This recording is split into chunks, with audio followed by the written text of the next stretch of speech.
NUSZ oziroma nadomestilo za uporabo stavbnega zemljišča plačujemo občini, kjer nepremičnina leži. Kdo je zavezanec za plačilo tega NUSZ oziroma nadomestila za uporabo stavbnega zemljišča? To so vsi uporabniki nepremičnine, kar pomeni, da tudi najemniki same nepremičnine. Torej, kadar je nepremičnina v najemu, tega ne plačuje lastnik, ampak uporabnik, torej najemnik.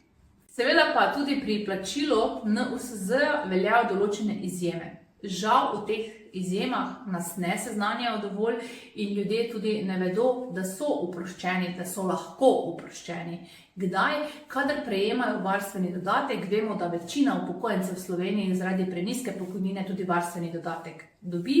Potem prejemniki denarne socialne pomoči.